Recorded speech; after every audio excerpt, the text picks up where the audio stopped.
మనీషా జోషుల గారు, శ్రీ అనిల్ కుమార్ గారు. మీ ఇంటి పేరు సార్? సార్ జోషుల. నేను చూసారా, జోషుల. వీరింట్లో ఒక అద్భుతమైన బొమ్మల కొలువు పెట్టారు. ఈవిడికి ఉన్న అలవాటు ఏంటంటే ఏ సంవత్సరానికి ఆ సంవత్సరం కొత్త థీమ్తో పెడతారు. ఈసారి థీము వారి నోటి ద్వారానే విందని నేను బొమ్మలు చూపిస్తుంటా, వారు చెప్తూ ఉంటారు. చెప్పండి తల్లి. ఈసారి ఏంటంటే భాగవతం, భారతం, రామాయణంలో కొన్ని పాత్రలు కంటిన్యూ అయ్యాయి. ఆ పాత్రలు ఏంటి, వాటి గురించి తెలుసుకుందాం అని అనమాట. భాగవతం నుంచి మొదలు పెట్టానండి. అక్కడ కారాగారంలో కృష్ణుడు అప్పుడే జన్మించాడనమాట. దేవకి పట్టుకుని ఉంది. తర్వాత సీన్ ఏంటంటే వసుదేవుడు తీసుకెళ్తున్నాడు యమునను. అయితే యమున దారి ఇస్తుంది అనమాట వసుదేవుడికి. తర్వాత యశోదమ్మ చేతిలో చేరాడు, గోకులం అనమాట. ఈ కింద పెట్టంతా కూడా గోకులం పెట్టాను. ఆ పల్లెటూరు వాతావరణం రావడానికి అక్కడంతా మట్టి పోసి చెట్లు పెట్టి ఇల్లు పెట్టి అట్లాగనమాట. అక్కడ కృష్ణుడి అల్లరి, వెన్న దొంగిలించడం, యశోదమ్మ రాట కట్టేయడం, రోటికి కట్టేయడం, ఇవన్నీ కూడా అలా చూపిస్తున్నాను అనమాట. అక్కడేమో రాట స్తంభానికి కట్టేసింది, ఇక్కడేమో రోలు కట్టేసింది, అలా అనమాట. తర్వాత ఇక్కడంతా ఏమో కృష్ణుడి లీలలు, కాళీయ మర్దనమైన మధ్యలో, అటుపక్కేమో గోవర్ధనగిరి ఎత్తడం, తర్వాత ఏమో ఇక్కడ గోపిక వస్త్రాపహరణం. ఇక్కడ పిల్లలు వచ్చినప్పుడు వాళ్ళకి ఏం చెప్తున్నానంటేనండి, కృష్ణుడు వెన్న దొంగిలించడం అన్నది అదేదో దొంగ కృష్ణుడు అలా అనుకోవడానికి కాదు. కృష్ణుడి జన్మంతా కూడా అవతార పర్పస్ ఏంటంటే నీతి బోధించడం, అందరికి సహాయం చేయడం.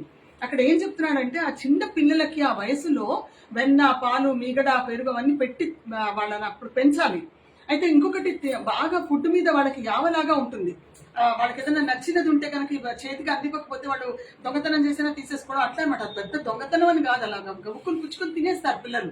వాళ్ళని అంత రెస్ట్రిక్ట్ చేయాల్సిన అవసరం లేదు. తల్లి కడుపు చూస్తుంది, ఆరోగ్యం చూస్తుంది, కరెక్టే, కానీ మరీ ఎక్కువగా రెస్ట్రిక్ట్ చేయొద్దు. ఇలాంటివన్నీ కృష్ణుడు బోధించాడనమాట.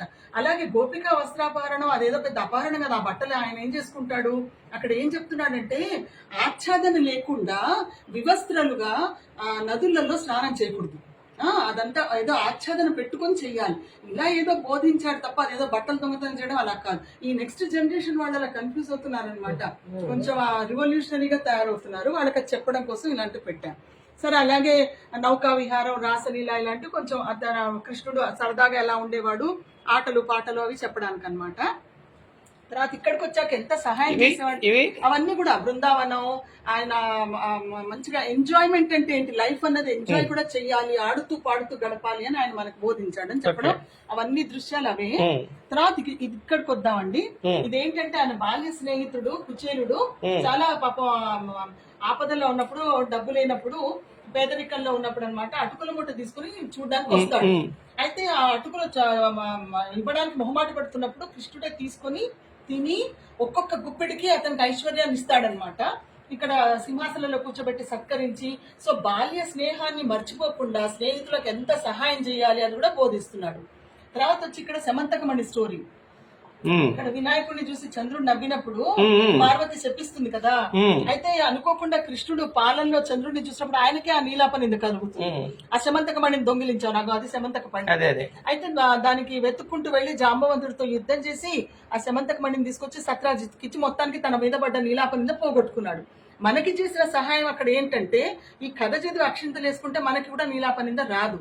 సో అలా మనకి చేసిన సహాయం అనమాట అది. తర్వాత వచ్చి భారతంలో కూడా ఆయన పాత్ర ఉంటుందండి. ద్రౌపది వస్త్రాపహరణం అప్పుడు ఆమెకు వలువలిచ్చి కాపాడా. తర్వాత వచ్చి రాయబారం చేసి పాండవులకి ఊళ్ళిమ్మని అడుగుతున్నాడు చూసారా, పాండవులకి త్రూ అవుట్ సహాయం చేస్తూనే ఉండినాడు. సో ఇలాగ భాగవతంలో, భారతంలో కృష్ణుడి పాత్ర కంటిన్యూ అయింది. ఈ జాంబవంతుడు మనకు యాక్చువల్ గా త్రేతాయుగంలో కనిపిస్తుంది. ఇక్కడికి రండి, ఇదంతా ఇక్కడ రామాయణం పెట్టానండి. కొన్ని సీన్లే, కొన్ని ఇది యాగరక్షణ అనమాట. అయితే మారీచ సుబాహులు వీళ్ళిద్దరు. అయితే వాళ్ళు వచ్చి యాగాన్ని అంతా డిస్టర్బ్ చేసి ఆ ఋషులను సతాయిస్తూ ఉంటుంటే విశ్వామిత్రుడు బయలుదేరాడు రామలక్ష్మణులను తీసుకురావడానికి. ఆ సీన్ ఇక్కడ. తర్వాత రామలక్ష్మణులు వెళ్తున్నప్పుడు కాలు తగిలి రాముడిది అహల్య శాప విమోచనం అనమాట. అక్కడ గౌతముడు తపస్సు చేసుకుంటున్నాడు, ఆ సీన్. తర్వాత వచ్చి మిథిలకు వచ్చాక ఇది సీతా స్వయంవరం. అయితే నాకు ధనుస్సు దొరకలేదని మా వారిని అడిగితే ఆయన చేసి ఇచ్చారు. భలే భలే చేశారు నిజంగా, ధనుసు మీదే మనసు పడింది. అదే చాలా బాగా చేశారు సార్. అయితే ఇప్పుడే ఈ రాజు ప్రయత్నించాడు ఆ ధనుసు కోసం, అది ఎత్తలేక వెళ్ళిపోయి డిసప్పాయింటెడ్ గా అక్కడ నుంచొని ఉన్నాడు. రాముడు అప్పుడే వస్తున్నాడు అది ఎత్తడానికి అనమాట. సో ఆ సీన్ ఇది. తర్వాత సీతారాముల కళ్యాణం, తర్వాత వచ్చి ఇక్కడ కైకేయి ఆ మంచం మీద నుంచి దుప్పటి లాగి పడేసి తన పట్టిసీలన్నీ పడేసి దశరథుడిని కోరిక కోరుతోంది అనమాట, రాముడిని వనవాసానికి పంపించమని. ఆ అంటకాల్చిన మంథర వెనకేట నుంచి కూర్చొని చూస్తోంది. ఆ సీన్ పెట్టారు ఇక్కడ. తర్వాత వాళ్ళు వనవాసానికి వెళ్ళినప్పుడు అక్కడ గుహుడు నావలో తీసుకెళ్తున్నాడు. తర్వాత ఇదేంటంటే ఏ సినిమాలో నాకు ఈ సీన్ కనబడలేదని పెట్టాను. వాల్మీకి రామాయణంలో ఉన్నది ఏంటంటే సీతారాములు అత్రి అనసూయల ఆశ్రమానికి వెళ్తారు. అక్కడ అనసూయం అంటుంది, అమ్మ పతివ్రత లక్షణం ఆభరణాలు వేసుకునే ఉంటారు తల్లి, ఎంత నువ్వు నార చీరల్లో ఉన్నా, ఎంత వనవాసానికి వెళ్తున్నా అని చెప్పి దివ్యమైన ఆభరణాలు సృష్టించి ఇస్తుంది. తర్వాత మంచి వస్త్రాలు కూడా, దివ్యమైన వస్త్రాలు ఏంటంటే వాళ్ళకి మాయవు, అస్సలు మాయం. ఆ చీర ఆవిడ అశోకవనంలో ఏడాది పాటు కట్టుకున్నా కూడా మాయకుండా ఉంటుంది, సుగంధాలు వెదజల్లుతూ. ఆ ఆభరణాలే మూటగట్టి రావణాసురుడు ఎత్తుపోతున్నప్పుడు కింద పడేస్తుంది. చూడమని కూడా హనుమంతుడికి. ఇవన్నీ ఏంటంటే ఆ ఆభరణాలు కొన్ని ఆవిడ దగ్గర ఉండినవి, కొన్ని అనసూయ ఇచ్చింది, అది చెప్పడం అన్నమాట. బాగుందమ్మా, చాలా బాగుంది. తర్వాత ఇక్కడేమో సీతాపహరణం అండి. ఇగో లక్ష్మణ రేఖ, సీతను అపహరించడానికి సన్యాసి వేషంలో వచ్చిన రావణాసురుడు. తర్వాత వాలి సుగ్రీవుల యుద్ధం అప్పుడు రామ లక్ష్మణ హనుమ చెట్ల చాటున చూస్తున్నారు. ఆ ఫస్ట్ యుద్ధం అన్నమాట. తర్వాత వచ్చి ఇక్కడేమో రావణ సభలో తనకి సీట్ ఇవ్వలేదని చుట్ట చుట్టుకొని తోకని కూర్చుంటాడు. ఆ సీన్. అసలు ఈ బొమ్మలు ఎలా సంపాదించారు తల్లి మీరు? ఒక థీమ్. అదే ఇప్పుడు సుబాహులు నాకు ఎక్కడ దొరకలే, నేనే తయారు చేశాను. అది అలా అన్నమాట. దొరికితే వెరీ గుడ్, లేకపోతే నేను తయారు చేస్తాను. ఇగో ఈ రాయి నాకు నేనే తయారు చేశా, అలా అన్నమాట. అసలు దీనికి ఎంత శ్రద్ధ ఉంటే తప్ప ఇలాంటివి కుదరవు. సంతోషం, చెప్పండి అమ్మా. తర్వాత ఇదేమో వారధి కట్టి వీళ్ళంతా లంకకి వెళ్తున్నారు చూస్తారా, ఇక్కడ ఉడత సాయం చేస్తుంది, సంజీవని పర్వతం చేస్తున్నాడు హనుమంతుడు లక్ష్మణుడు మూర్చబోయినప్పుడు. ఇదనమాట. దీని తర్వాత రావణ వధ అయ్యాకే రాముడు అడుగుతాడు, మీరందరూ ఇంత సహాయం చేశారు కదా, మీరేమైనా వరాలు కోరుకోండి ఇస్తానంటే, జాంబవంతుడు నీతో యుద్ధం చేయాలని ఉందంటాడు. అంటే రాముడు నవ్వి, ఈ అవతారంలో కుదరదు, వచ్చే అవతారంలో నీతో యుద్ధం చేస్తాను, తప్పకుండా నీ కోరిక తీరుస్తానంటాడు కదా. ఆ కనెక్షన్ ఇక్కడ అన్నమాట. ఇక్కడ వెనక్కి వచ్చారు మళ్ళీ. అదే జాంబవంతుడిది సమంతకమని అందుకని పెట్టా ఆ స్టోరీ. సో అలా కొన్ని పాత్రలు ఎలా యుగానికి యుగానికి అలా కంటిన్యూ అయ్యాయి ఇతిహాసాలకి పురాణాలకి అని చెప్పడం అనమాట. మళ్ళాట మరి వాల్మీకి రామాయణంలో ఉందో లేదో చూడాలి, కానీ ఒక కథనం ఏంటంటే ఈ వానరులు కూడా రామాన్ని వదిలి ఉండాలని లేదు, మేము నీతోనే ఉంటాం అంటే ఈ అవతారంలో కుదరదు, నెక్స్ట్ అవతారంలో మీరు గోపికలుగా అయ్యి నాతో ఉందరుగానే అంటాడట. సో అది కూడా ఆ కనెక్షన్ కూడా అన్నమాట. అట్లా బాగుంది. సో ఇవ్వండి ఈ ఏడాది థీమ్ అది. ఇదేమో తిరుపతి కూడా పెట్టా, కాస్త తిరుపతి ప్రాంగణం ఎలా ఉంటుంది, కొత్త ప్రాంగణం అన్నమాట. మళ్ళీ అలాగే మన సంస్కృతికి కొన్ని పెళ్లిళ్ళు, చండీ హోమాలు, చిలక జోస్యం, భోజనాలు పెట్టడాలు, ఇలాంటి మన సంస్కృతిలో కొన్ని పార్ట్స్ తీసుకొని ఇక్కడ పెట్టా అనమాట. సంక్రాంతి అట్లా కొంచెం కొన్ని అలా పెట్టా ఇక్కడ. సరే గోపికలు మన చాలా సంతోషం తల్లి. ఇంత రాముల వారిది చెంకి చేశాను. అసలు ఈ బొమ్మల్లో ఉండే మీ శ్రద్ధ కొట్టొచ్చినట్టు కనపడుతుంది. చాలా సంతోషం అమ్మా. అక్కడ పూజ గది చూద్దాం, డెకరేషన్ అన్నమాట. ఇవి డెకరేషన్ కోసం పెట్టినవన్నీ. నిర్మల్ పెయింటింగ్, మన సంస్కృతి చెప్పడానికి, మన భారతీయతలో ఎన్ని కళలు ఉన్నాయని. ఇదేమో గుజరాత్ లిపిన్ ఆర్ట్, అదేమో తంజావూర్ పెయింట్ అలా ఉంటుందని చెప్పడం. ఈ చిలకలు కూడా మన పాత తరం విద్య ఇది. అవును, ఉయ్యాల కట్టేవాళ్ళు పెద్దవాళ్ళు. అవునవును, నేను నేర్చుకుని ఇది మళ్ళా చిలకలు చేశాను, నేర్చుకుని చేశారు. అది మా అత్త ఇచ్చింది, ఇది మా అత్త దగ్గర నేర్చుకుని నేను చేశాను అన్నట్టు. అసలు చెప్పలేదు, వీళ్ళ ఇల్లు స్కందగిరి దేవాలయం పక్కనే ఉంటుందండి. హిమబిందు రెసిడెన్సీ. చాలా సంతోషం తల్లి.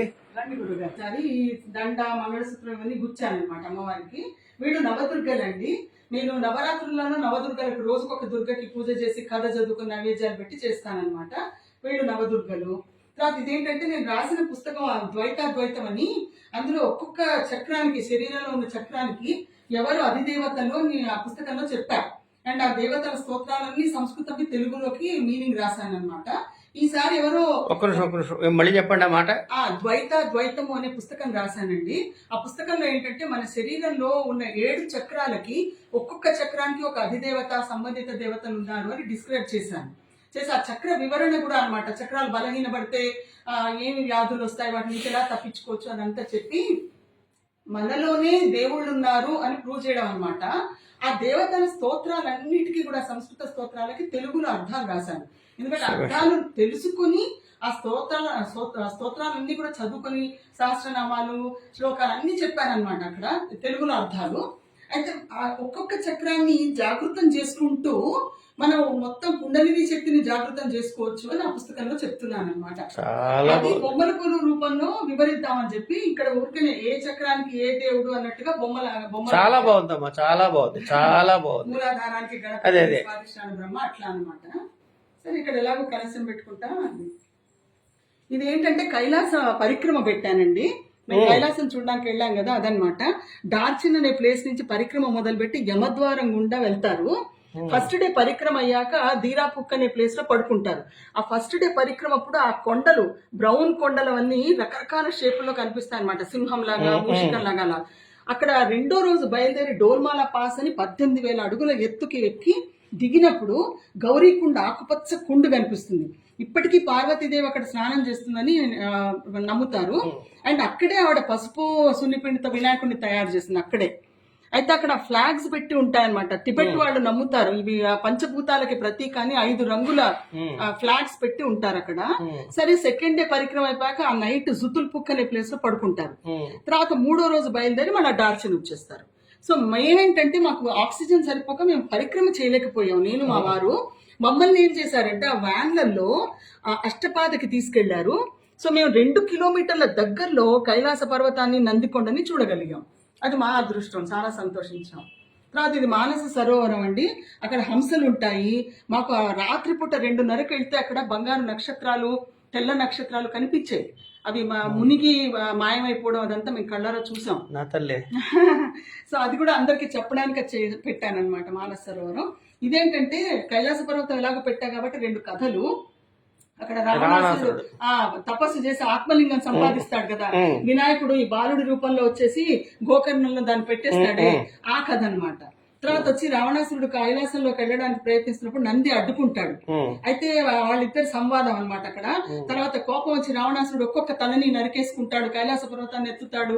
తర్వాత శివుడు వచ్చి నొక్కేసినప్పుడు ఆ భుజాలు అవన్నీ నలిగిపోయి ఆయన శివతాండవ స్తోత్రం చదువుతాడు. ఆ శివతాండవం అక్కడే రచిస్తాడు. ఆ కథ అనమాట. తర్వాత అదేమో అరుణాచల గిరి ప్రదక్షిణం అండి. తర్వాత అదేమో కాశీ రామేశ్వరం సంపూర్ణ యాత్ర, అది పెడుతున్నాను. ఇదంతా అరుణాచల గిరి ప్రదక్షిణ. అక్కడే ఆయన అరుణాచలేశ్వరుడు, అపతకు చాంబా మధ్యలో ఉన్నారు వాళ్ళిద్దరు. 8 గుడులు పెడుతున్నారు. తర్వాత అది కాశీ రామేశ్వరం సంపూర్ణ యాత్ర.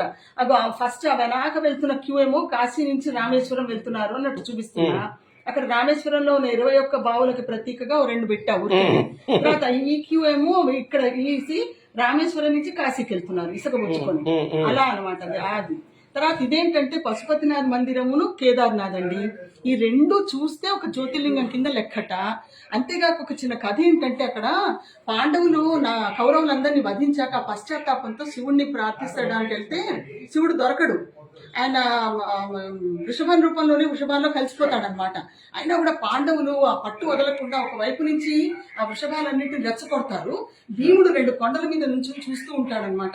ఆ వెళ్తున్న ఎద్దులలో ఒక దాన్ని గుర్తుపడతాడు, బంగారు రంగులో దగదగా మెరిసిపోతున్న దాన్ని. దొరికావయ్యా శివ అని పట్టుకుంటాడు. కానీ అయినా కూడా వృషభం ఏంటంటే 3 ముక్కలైపోయి ఒకటేమో తలేమో పశుపతినాథ్లో పడుతుంది, మళ్ళీ మూపురమేమో కేదార్నాథ్లో, పాదాలేమో కాశీలో. సో ఏం నమ్ముతారంటే జనాలు ఈ 3 జీవితంలో ఎప్పుడోకప్పుడు దర్శించుకుంటే శివుణ్ణి పూర్తిగా చూసినట్టు లెక్క అనమాట. మేము పశుపతినాథ్ చూసాం, కాశీ సంపూర్ణ యాత్ర చేసాం, కేదార్నాథ్ వెళ్ళాలి ఇంకా. అది చేసేస్తారు. ఎంత శ్రమ పడుతున్నాం మీకు. చాలా సంతోషం అమ్మా. ఒక క్షణం మీ ఇద్దరు ఆలుమొగలు పక్కన ఉంటే. ఇది ముక్తినాథ్ వెళ్ళామండి. ముక్తినాథ్ ఏంటంటే ఇలాగే ఉంటుంది గుడి, సేమ్ ఇలాగే ఉంటుంది. అయితే అక్కడ 108 ధారలు, అక్కడ గోముఖ ధారలు అనమాట. ఇలా నీళ్లు వస్తాయి, చూసారా? సరే. అయితే ఆ 108 గోముఖ ధారల ఐస్ కోల్డ్ వాటర్ అండి. అక్కడ స్నానం చేస్తాం.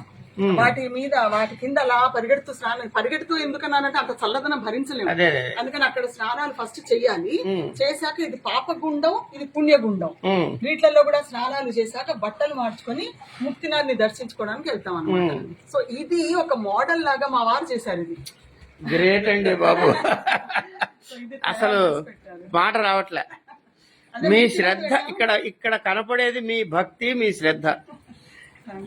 సంతోషం. అక్కడంతా పోనీల మీద వెళ్తారు బస్ స్టాప్ నుంచి ముక్తినాథ్ దాకా. తర్వాత దీపాలు పెట్టుకుంటారు, ఆవులు ఉంటాయి, అందరు రకరకాల వాళ్ళందరూ సాధువులు, సన్యాసులైనా, మనుషులే, మామూలు వాళ్ళైనా అందరు వెళ్తారని చెప్పడం.